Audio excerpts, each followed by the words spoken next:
Welcome to the Cookbook, where we invite guests on to share the ingredients of what has helped make them the successes that they are. All of it, the good, the not so good. You're not going to find anything half-baked here. And our kitchen gets messy sometimes. That's when the fun starts. So come on and join us.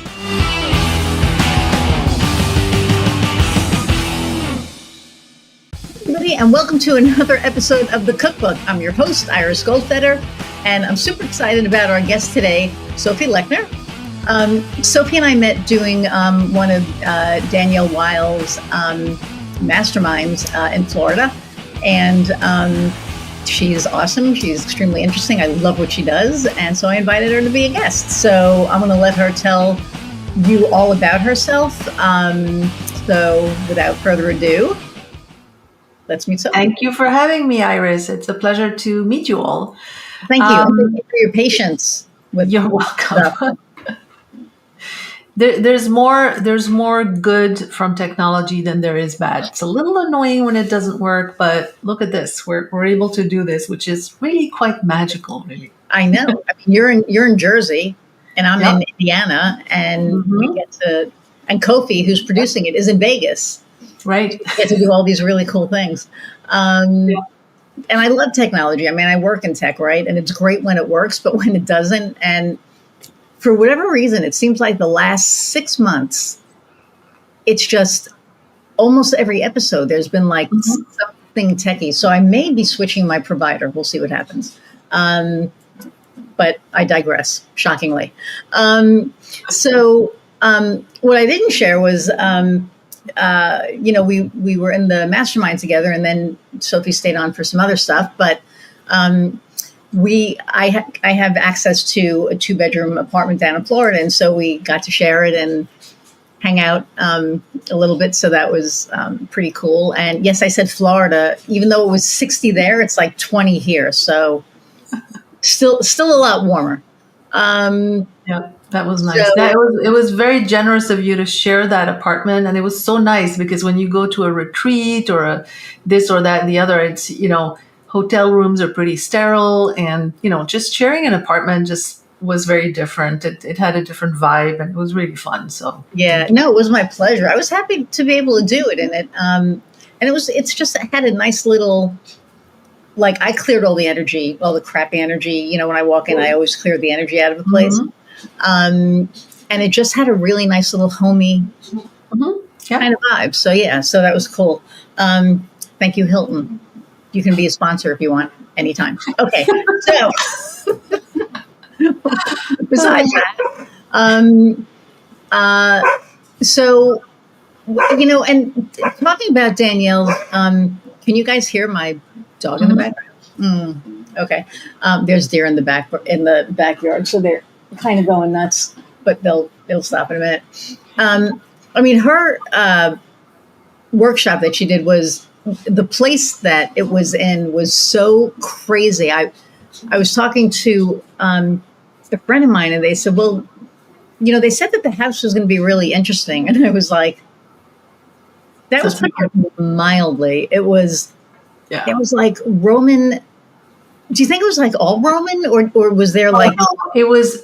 I guess it's taking the word eclectic and taking it to the nth power, right? It was like everything mixed in. I mean, you had medieval, jousting masks mixed in with Rococo clocks, and I don't know what. I mean, it was just crazy. It really was. It was good. It was good from the content perspective, because it just gave you like a lot of different ideas, but it was, which is why I think she chose it. But it was really fun. Interesting. And then we got to meet some pretty cool people too while we were there.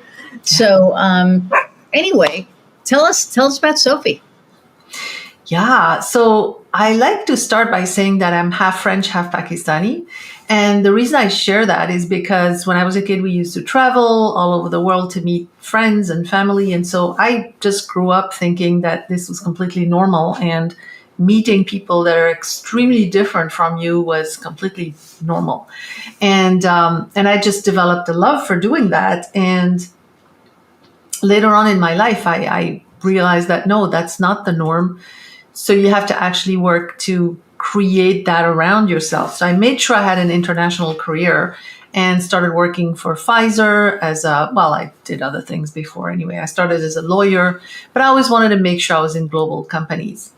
And so I came to France about 30 years ago. So I've lived half my life in France and, Pakistan, England, and France, and then 30 years here.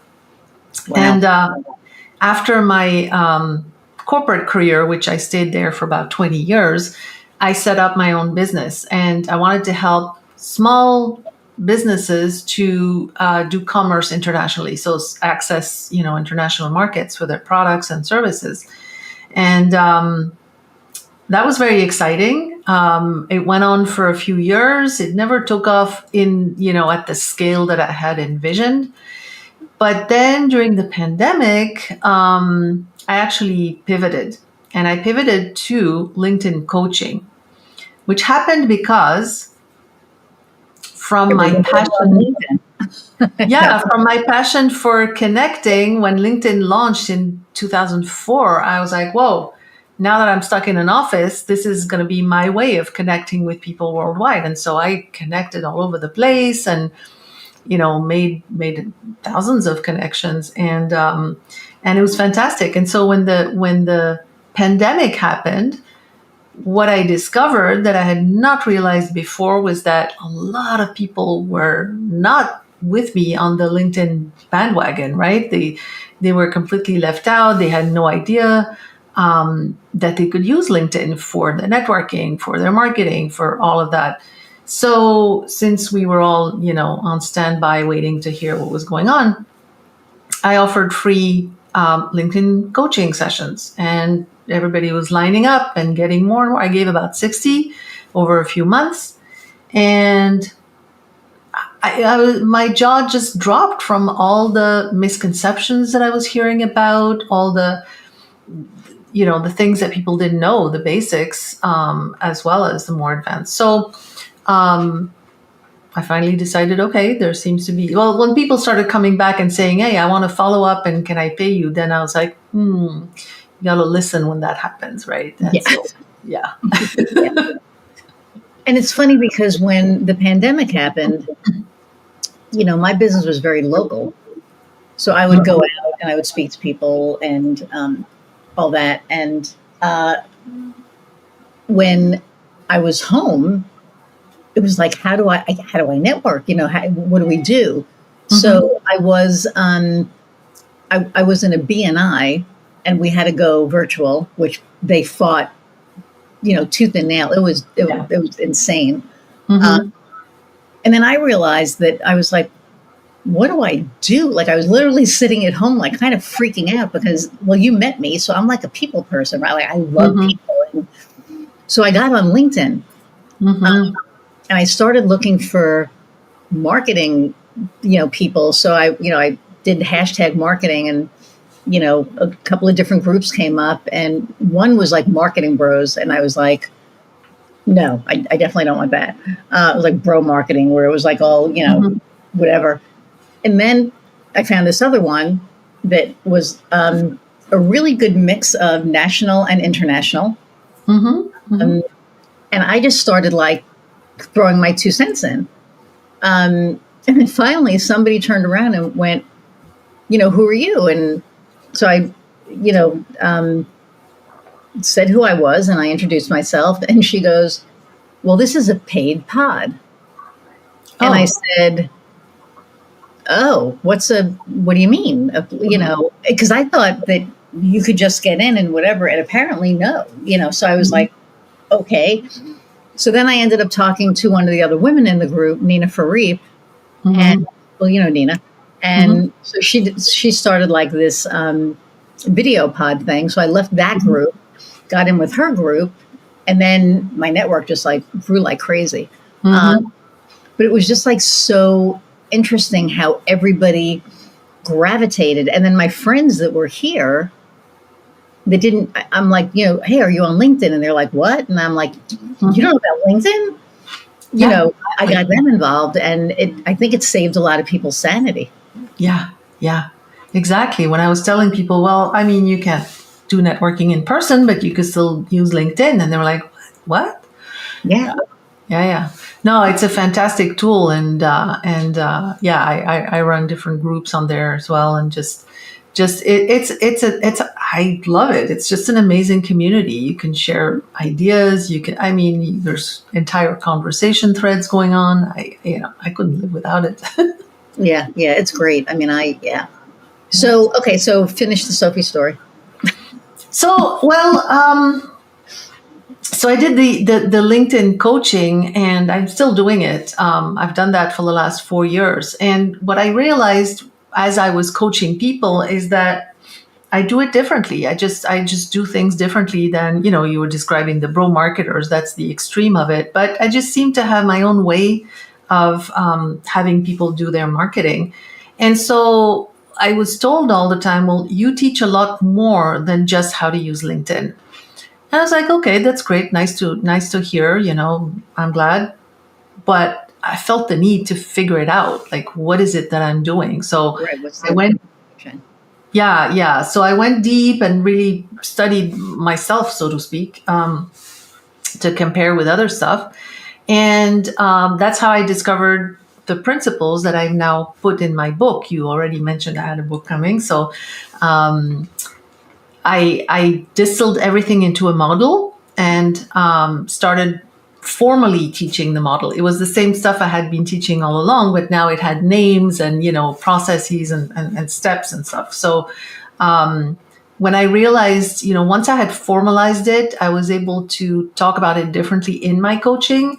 And I started really realize the power of it, the difference it made for the entrepreneurs I work with. And so almost without really making a decision, I found myself writing a book because I said, well, I've got to share this. So I've written a book and it's coming out tomorrow.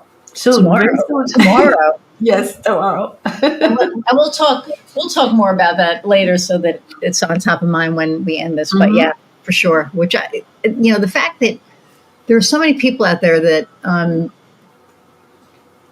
and I may be writing a book in the next year. We'll see what happens because I have everyone just like, you need to write a book, and I'm like, and a little aside from that, I had a friend, Annie, who passed away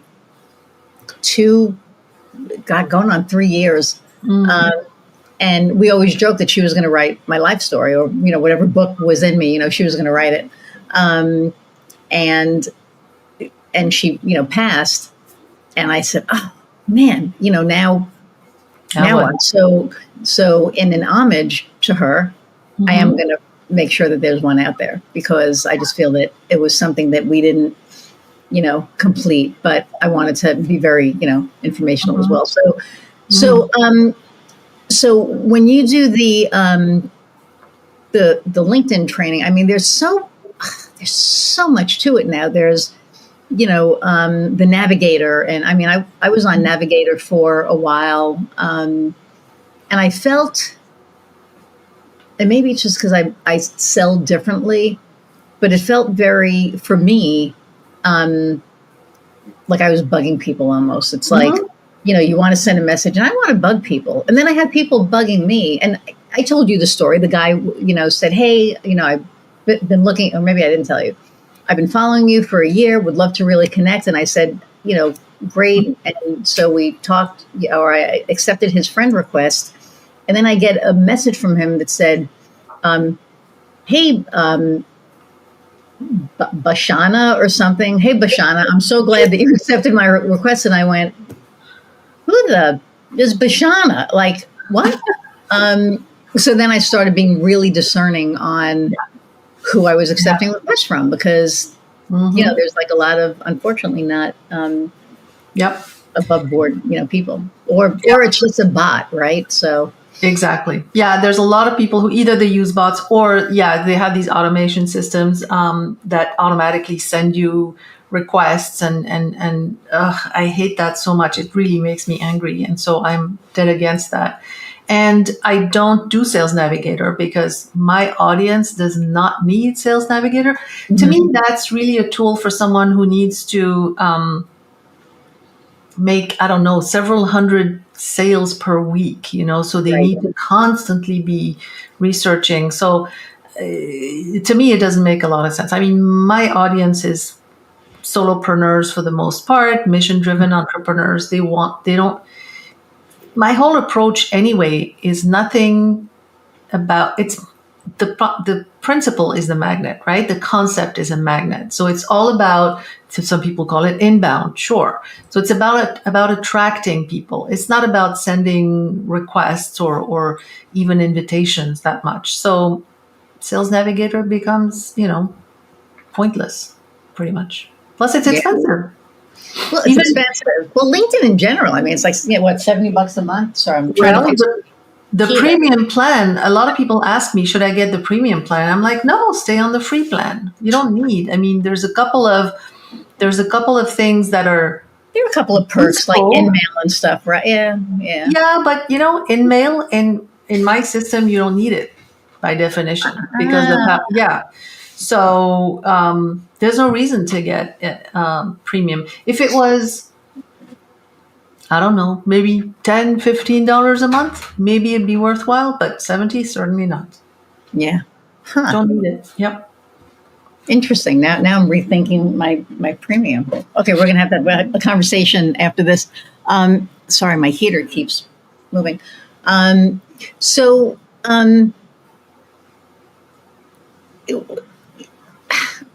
Talking about those bots and everything, you and I do the same thing as far as we're not transactional. We believe in the relationship. We believe in growing. And it can be very, I'm going to make up a word, maybe transactionalized, right? Where, people just want numbers and numbers and numbers. And I can't work like that. May as well just stay in corporate at that point, right? Because that's what that's about. And I mean, it's true. And, like locally, I mean, I'm in Indiana. Nobody wants to work with anybody outside of our area. Really? And Sophie, you met my producer. I mean, I'll tell you, like, people in Lafayette want to work with people in Lafayette. Wow. Period. Yeah. Like they won't, like if you call them and it's let's say a Pittsburgh, 412 area code, or even, 973 or 917, whatever, they're not answering. Wow. It's just not gonna.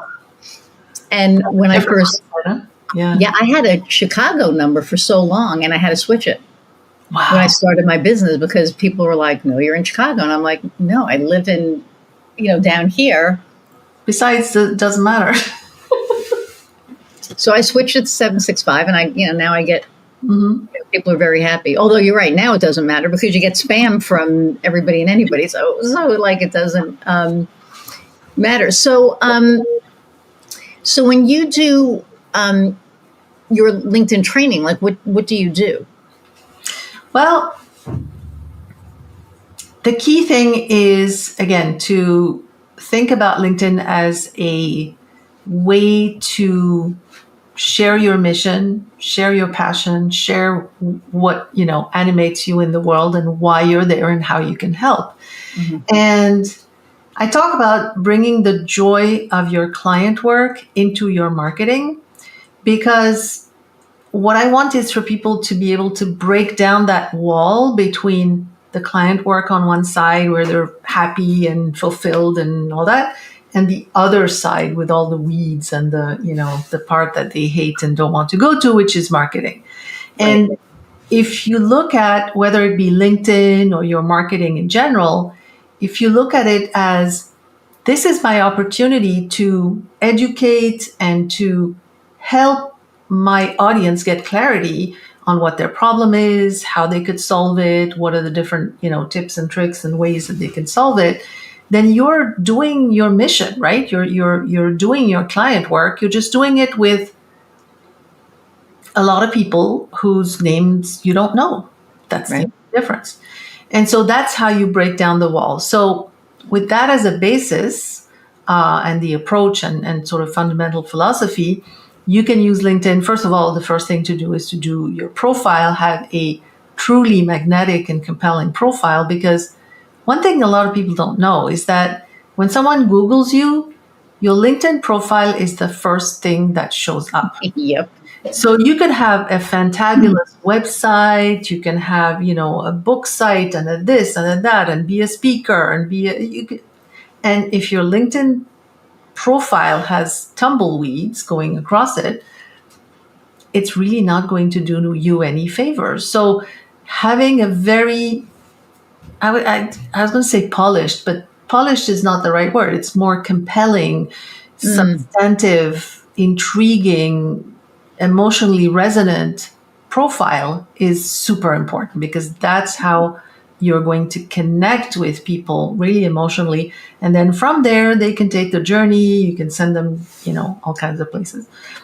So the profile is the first thing. Okay, so is my profile okay? We can take a look. Oh, I thought you would have. Okay, I thought you. Yeah, no, I did look, and it looks great. But if you want, we can also do a on-screen critique. I've had people. Oh, totally. You want? Yeah, we could totally do that. That would be amazing. Yeah, that could be fun as well. Okay. So after the profile, once you have a solid profile, you want. So even if you don't want to be active on LinkedIn, do that, the profile part, right? And then preferably you want to do content as well. And the content is. I like to what happens is a lot of entrepreneurs have a ton of information in their heads, a lot of expertise, and it's either they blurt it all out and put it all out in a course that has everything from their life and it's useless, or they're stuck, right? And they're like, oh, I don't know what to say. And so I found ways to really help people unlock that and have their content flow out of them in a way that is measured and organized and strategic. So that's how I help them. And so what you want to do is have content that matches the customer journey, their customer journey, yep. Right? So that you have content for those who don't even know they have this problem. Content for those who know they have the problem, they're sort of seeking a solution, and those, for who they're looking for a coach or whatever you are, and they're just choosing between you and others. So that's sort of the main organizing principle. And then there's a bunch of others, and it's all in the book. I love that. And it's funny because, you talk about content, and one of the things that, and Kofi laughs about this now because I do video all the time. Because I think it's really important. You can post. So I do 2 to 3 posts a week, right? So my one post is a podcast.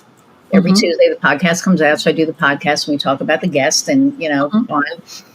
Wednesday was an insight to me, like who's Iris, right? And then Thursday was always video. And Thursday is always video on SEO and websites and, video production, all the things that I sell, but not in a salesy way. I mean, sometimes I do, because if I don't sell, then I should close my doors, right? But I try to give information and show the value of what these things are and what they do. And so I'm really proud of that. I was watching, I'm not going to say the person's name, but somebody introduced me to somebody that they thought that I'd want to work with. And I saw their content on LinkedIn, and it was like, oh, I have to work with this person because they need help.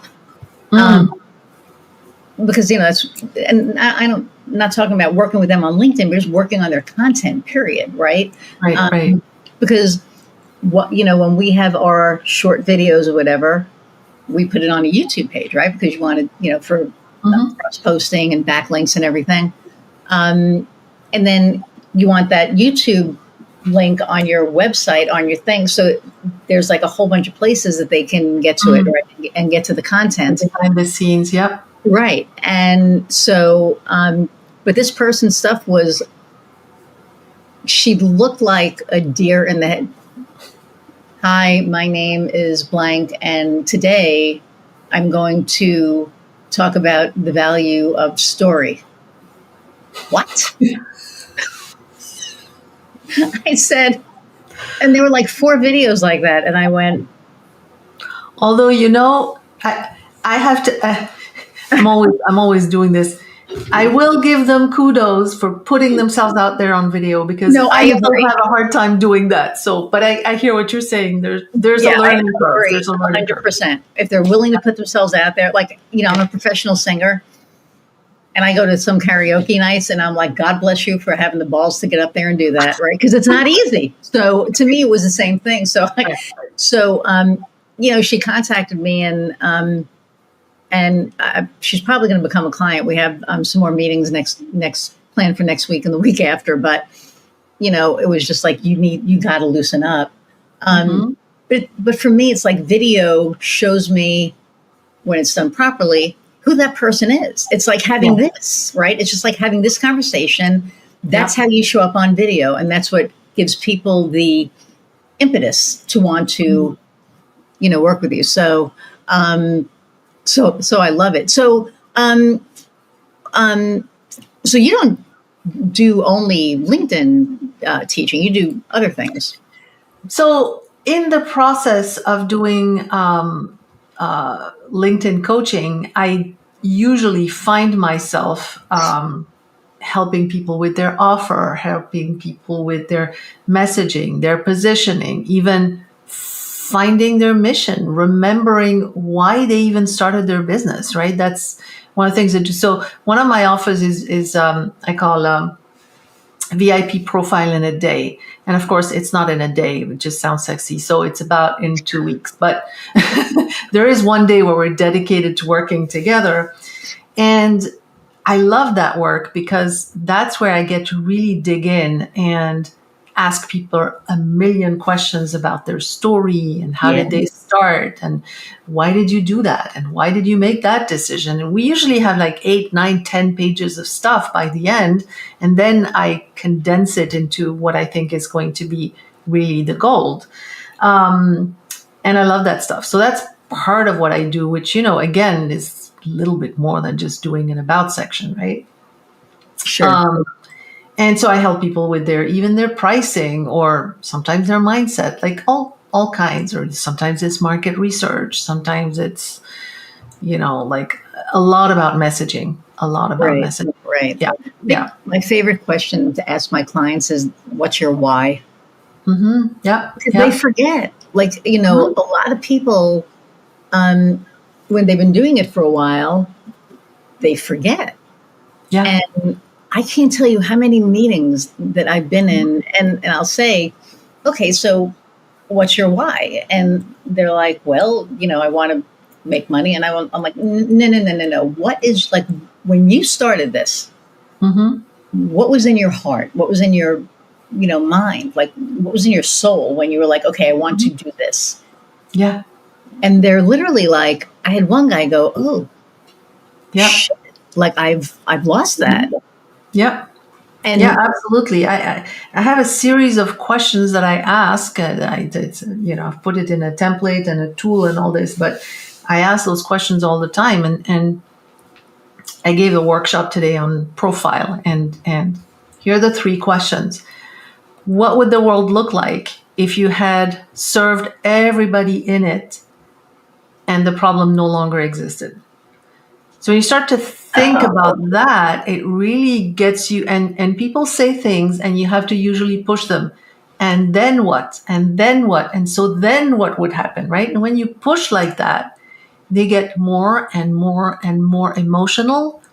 And when they get emotional, you know that you're starting to really touch the important thing, right? That's a great question. Wow. Yeah, that gets to your vision. That's yeah. yeah. How would you change the world, basically? Wow. Yeah. Chapter 5 in my book is about your vision and your mission and identifying it. And there's a whole bunch of exercises and questions like that. And then another one, this is in chapter 6 about your unique position, is what about your story? What is it about your story that made you dedicate your life to this?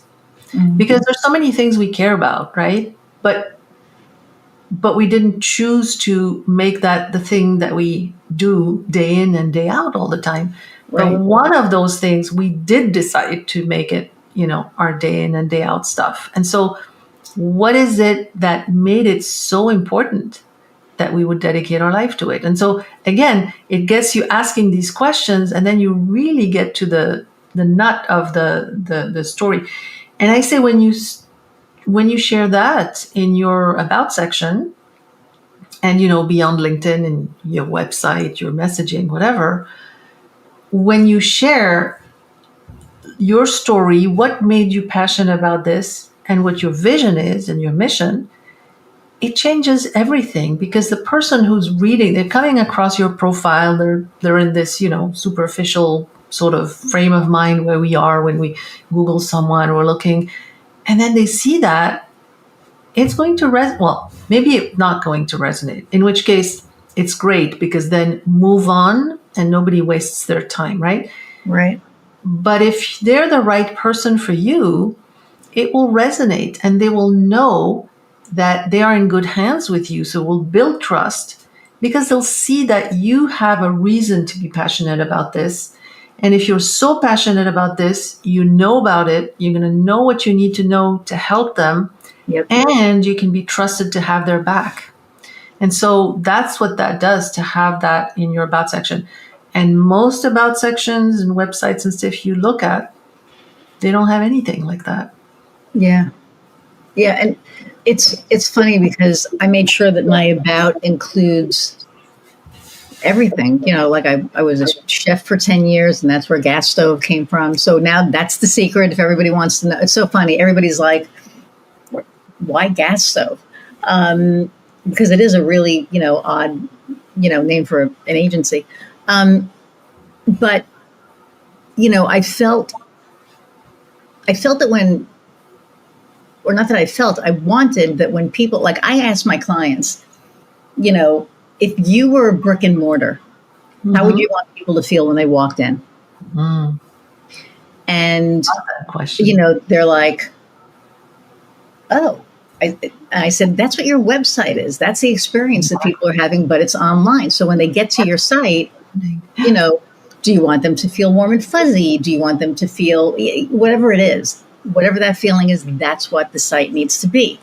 And, for me, I wanted my site for somebody to get to my site and see that there's somebody there that is confident, that knows her shit. And then the more you scroll down, the more, you see it. But the about me is really important to talk about all the things, to give people an insight on who I am, because you're right. It is about trust. And, I have in there that I have a wife. And it's so funny, because some people don't even see that. And, some people are like, oh, that's awesome that you have it in there. I had one guy that was like, man, if I would have read that, I probably wouldn't have started working with you. And I said, well, then let's just fix that now. Let's just fix it. But I have everything in there, because I think it's important that people know who we are. And that's why I do the video the way that I do it, and all the other stuff.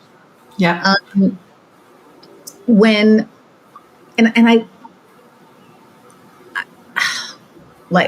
still stuck on what you said, earlier, like how would you change the world? Because I think that's so powerful. And I don't know how many people even have that thought, right? Like when they're starting their business, it's like, well, how is my marketing gonna? Yeah, I think exactly. I think we all think on a very small scale. Some people have, illusions of grandeur, and some are megalomaniacs. There's always those, right? But for the most part, in between, right? For the most part, entrepreneurs, and I find mission-driven entrepreneurs, are more the quiet type usually, and they're usually very uncomfortable about being visible. And if you ask them, how are you going to change the world? It's like, well, I'm just going to help a few clients, and so I think that pushing people to really think about the connection between what they do and how, even on a tiny scale, it doesn't matter, but how it connects to the entire world, it helps them to embody something bigger and be more visible, connect with people. I've said that already, but also think of their business on a bigger scale. And I don't mean necessarily more sales, more employees, more, but on a bigger scale of importance and, Yes. Yep. reason for getting out there and reason to get over your discomfort with certain things, right? And I talk about that in my book in the part about movement. So it's mission, message, and movement are the three key pieces. And movement it can be around actually creating a movement, but a lot of it is around thinking on a different scale in terms of importance and acting like you are leading a movement.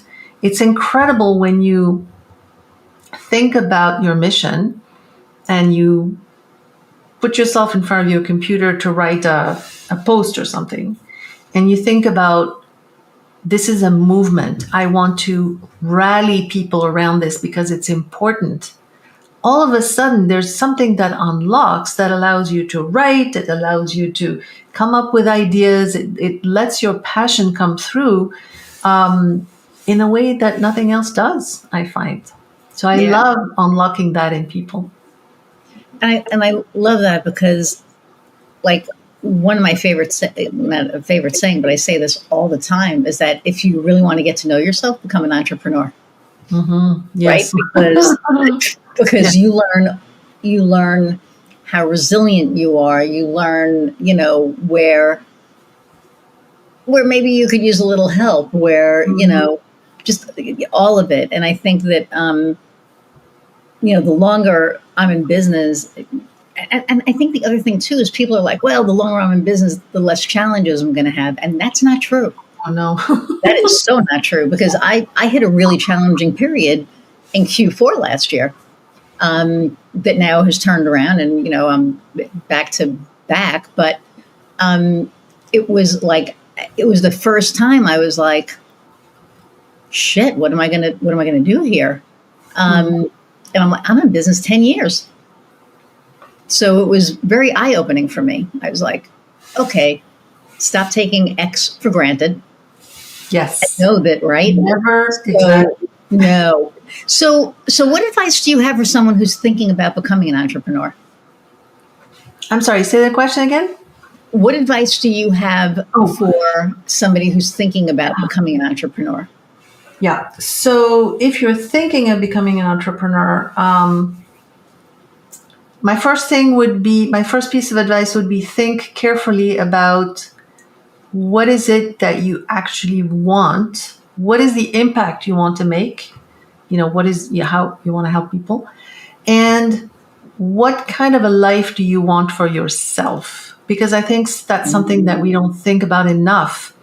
And we have these visions of what being an entrepreneur is like, and then the reality does not match that illusion, and then we burn out. And that happens just a lot. So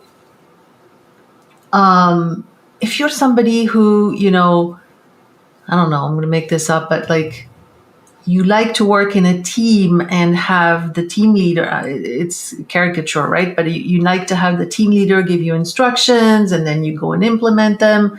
Well, that's not a good recipe for being an entrepreneur. You have to be able to make decisions. You have to make hard choices. You have to be able to be, alone and autonomous and things like that. And if you want to, have a lot of free time, eventually that could be something that you achieve, but it's not going to be right away. Right? Yeah, there's quite a period of time where you have to work. I say overnight success takes about 10 years. Yeah. So. Yeah. So really asking yourself the hard questions and just thinking, what do I want? What do I want? Yeah. I love that. That's my favorite question to ask, because there are so many people that answer it differently, so that we get different perspectives. And there are some people that answer it similarly, but with a different perspective. So, I love that. So thank you for that. When I look at, and I know that you were doing the thing for speaking with Tiffany. I have to get Tiffany on here. I have to actually talk to Tiffany. That's another story. Mhm.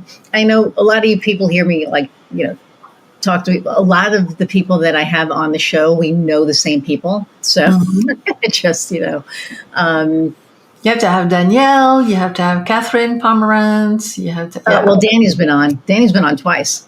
Mm-hmm. So yes, You know, definitely Catherine. yeah, And I'll send you a list of people because Shannon Vialba you will love as well. She's a ooh, yes, send me a lawyer. list. Yeah, yeah, yeah. Cool. You'll love, I'll send you Um, a list. that's awesome. Well, and it's funny because like I have a line of people who, want to be on here. And I always do like a 30-minute, like you, I didn't have to because, we were living Yeah, we together were together for practically. 3 days, so Right. yeah. Exactly. With other people, I do like a 30-minute, interview to make sure that, it's a good fit. And I've had people that told me that, no, I don't think so. And I went, okay. And I've had other people seek me. I have, which I'm crazy excited about. And I feel so, uh, grateful. Um, I'm not going to remember her name. Anyway, somebody reached out to me who's not low profile, Mm-hmm. Terry Barrett, and she's a former NBC news anchor Mm, who teaches people being, comfortable on camera. mm, And she reached out to me, and I during our conversation, I was like, is my audience big enough, for you? And she was like, I just want to be on, and I went, okay. cool. And she was so awesome and down to earth. Uh, Mm-hmm. and I've had other people that were pretty high profile that I turned down. Mm, They were almost either too high profile or they were too full of themselves. And I'm like, that's mm, not what this is about. This is yes about your journey, but it's not about yeah. that. So I can't wait for that one to come out. I'm like super excited because she's pretty awesome. Um, so okay, so we're talking about the LinkedIn profiles. Let me see if I can share. There's got to be a way I can present on here. Excuse me. Let me pull it up first. Um, I mean, I thought mine was, okay. It's like, but you never. And I think I refreshed it. It might have been. It might have been like a year and a half to 2 years ago, which is probably maybe too long. So how often should one be refreshing it?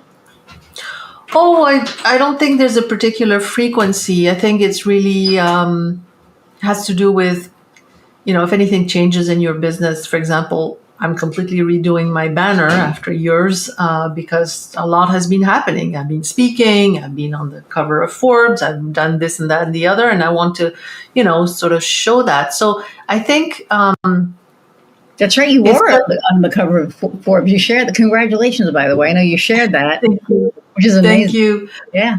It's fun, and so yeah, just I don't know, every if nothing is happening that causes you to change it, just take a quick look every 3 months or 6 months, just yeah.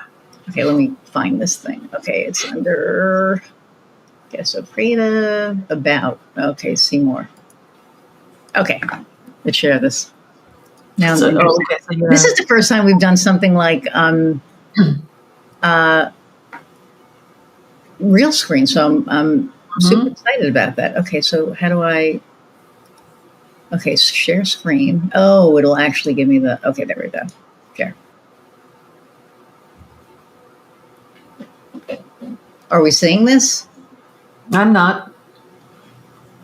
You're not? Okay, it said. Oh, it's There it coming. is. Okay. It's taking a minute to come up. Everything will take a minute. Okay, All so right. Okay, so scroll up to the top. I offer, when I do a workshop and stuff, I offer a profile audit for free. So it's a half-hour call. I get to know you for 10 minutes. Then we look at your profile. I'll give you the top 3 things that you can change. And so we're doing this live. okay. Yeah. So the first thing you look at is the banner. Gasstovecreative boutique marketing. So it's clear what you do. The fact that you have a white background, I think it's nice because it doesn't have that, cut off. And so you're playing with the color of the background. I think that's creative. I would move the entire thing to the right a little bit because it interferes with your portraits. Okay. The next thing is your portrait. So imagine 80% of people look at LinkedIn on their phone. So that portrait is going to be very small. And then when they come across you is when you're going to be commenting on people's stuff. And so it's going to be about 1 millimeter high or 2. So you want your face to fill up the whole circle is the bottom line. Yeah. And if you want a picture of you, are you in chef outfit, or is it just a white shirt? No, it's a tuxedo shirt. Okay. So it's an open tuxedo shirt with black leather pants. Yeah. Okay. So just have it fill up. All right. All-in-one marketing solutions for service-based businesses. I think that's good because it's clear what you do. It's clear who it's for. And if somebody wants that, they can click on it. The first 40 characters are absolutely critical because that's what people see when you comment. It gets cut off, right? So what they'll see is your little picture and a few words, and that's what is going to drive them to make the decision whether they're going to click to learn more or not. So those are really, really critical pieces of, info. And so a lot of people will put long sentences that say nothing and then have a nugget at the end of those 2 lines, right? 2 to 3 lines. So you really want to pack a punch with those first 40-ish characters. So I think yours is good. Thank you. Yours is good. All right. All right.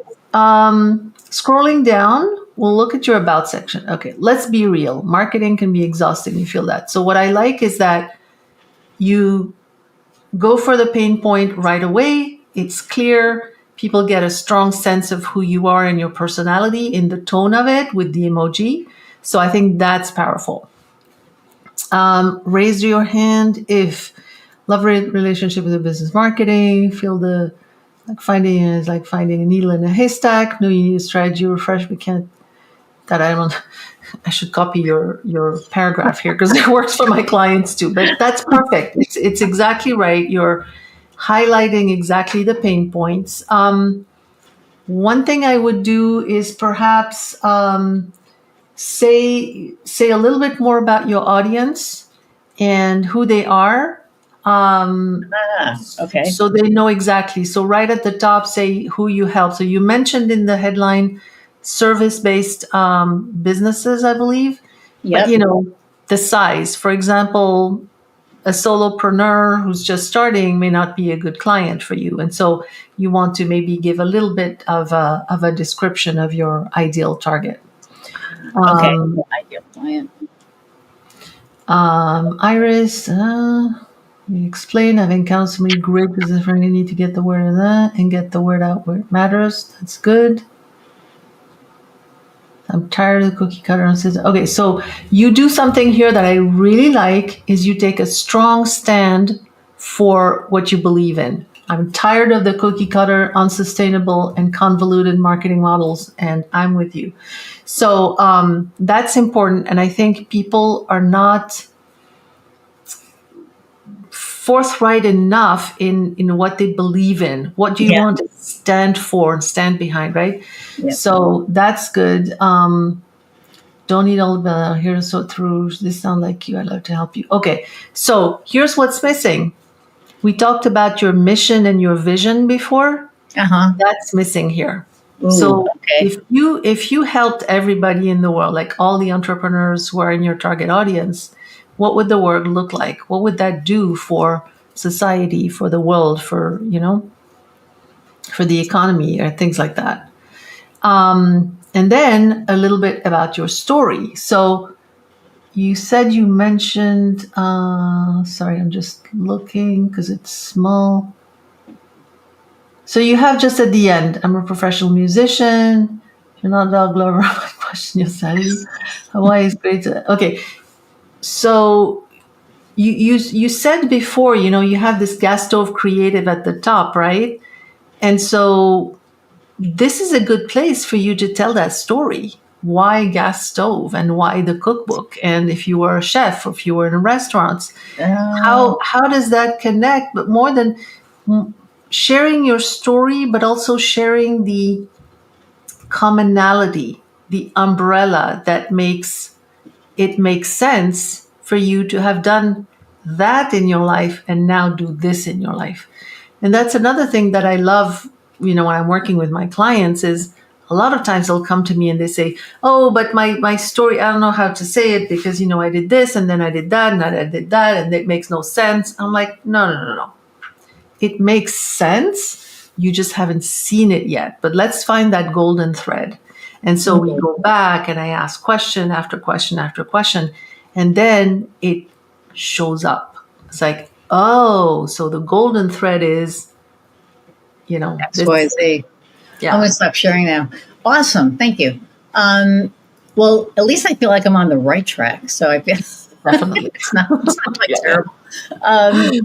Because I'm not like, when we were at the content thing, I'm not I have other people do my content. Just because A, I don't have the time, and B, as far as writing, I'm just not a writer. Now I'll do video all day long because it's fun. Mm-hmm. So like when we were in the house, I did like a couple of don't have time to get your market checks with the clocks behind us, right? And then I was in the bathtub and it was like, do you need to clean up your website? So just like doing, things like that. And I have to get those off of my phone. But so that's the kind I like being kitschy and having fun like that. Mm-hmm. And we do content for people. So my team does content for our clients. And it's so funny because I know trying to pull one client who I love him to death, but I'm like, I want this to be a little bit more personal. And pulling it out of him is like trying to take an anchor off of a cruise ship out of right. It's just like, come on, you can do, this. Yeah. And it's like, it should not have to be, this hard with him. So he's getting better. He's definitely getting better. But yeah, I mean, I love it all. And I love that, we see things pretty much through the same lens. Yeah. So, there are a lot of coaches out there. What is your differentiator? Well, it's all of the above. The cobbler's shoes and all that. I don't see marketing in the same way that other people do. I just really don't. It's about relationships. That's been said before. But it's about embodying what your mission is now rather than wait until the client has, chosen you. So you work with your client, you help people now right away. And so you're no need to wait. You can be having all the fulfilling, fun client work now with, an anonymous audience. And that will unlock everything for you. So that's what I teach. And with the magnet model, I've codified the whole thing. So there's 3 key pillars. There's 9 strategies. You implement them and you'll never have to do a sales call again. You'll never have to, worry about, oh, what am I going to say? And, putting yourself out there, being visible. You'll get to a point where the whole thing is a joy and you're just fulfilling your mission and happy doing it. So I love that. So let's talk about your book. Yes. Da-da-da. Yeah. So I wrote the book once I really got going, it was a few months for me to put it together. It lingered on for a while, but then I really put myself in gear and came together. So I tell a little bit about, my story. How did I get to write the book and what led me to that? I've interviewed hundreds of entrepreneurs, so I talk about what I learned from them and how the model has made a difference for me, but mostly for my clients. And And then I explain the model, which has, all these parts and interactive and how they work together. And like I said, it's 3 principles, 9 strategies, and you implement them, individually, and then you get them to work together. So yeah, and it's coming out tomorrow. Not tomorrow as we record this, but tomorrow Yes, when that's you listen to me. but tomorrow in real time as you're watching this. Yeah. So, and the title again? Unlock Your Impact, the roadmap to magnetic client attraction for entrepreneurs who hate marketing. Okay, and we'll have that in the show notes. So everybody go out and buy it. And go give out a review. Buy it and give it a review. That's so important. Just a few words is enough. Yeah, I mean, every little bit, helps. But, when you have proven strategies and proven methods, why not put them to use and, see how it can work for you? I'm going to buy the book. I know that already. And plus, we're going to talk about my LinkedIn profile. It's like another story. But, I just go out, buy the book, leave a review, and then share it, right? Share it with your friends. Yeah. Share it with your friends. And if it's, not something that you need and you know somebody who might need it, just share it, because that's what it's all about, sharing the love and getting the word out to the people who really need to hear it. So I can't believe after all the rigmarole in the beginning, we're almost at an hour. Thank you so much for being here. Thank you for having me, Iris. It's been a day, fun, so the last question that I ask all my guests is, what lights your fire? What lights my fire? Seeing someone else's light come through, and especially when I get to have them reconnect with their own passion, and from somebody who's, feeling heavy, all of a sudden seeing that light come back into their eyes, that really lights me up. That's amazing. And when that happens, I mean, I think when you get to pull that out of somebody, that's just got to be, and I get it. Like I'll sit with my clients and say something, all of a sudden that my former therapist used to call it the light bulb moment. Yeah. She'd be like, see their eyes session, and all of a sudden you get it. Yeah, I live for that. Yeah, gives me shivers, Yeah. Well, I think it's amazing. I think that I think what you do is amazing. I think the impact that you have is amazing. A lot of people don't realize the impact of what they do, what that has on people. And I love it. And I love when the people realize the impact. They're like, oh my goodness, this was perfect. So again, thank you so much. You're welcome. My pleasure. Don't go anywhere. I'm going to say goodbye to the audience, and I will be right back. Everybody, thank you so much for hanging out for an hour or so. I know in the beginning I forgot to say click like and share and subscribe, but now the little thingy is there. So click like and share and subscribe. And in the comments, let us know what nuggets you've gotten from the episode, right? I think a lot of people, I'm a true believer that somebody is supposed to be watching this episode and they're supposed to get something from it. So let us know if you're that somebody, and then let us know what you got from it. So thank you again. I appreciate you all, keeping this going. We're in season 4 already, which is insane. But thank you. I'm grateful for all of you. And until next time, go out and find what lights your fire. See ya.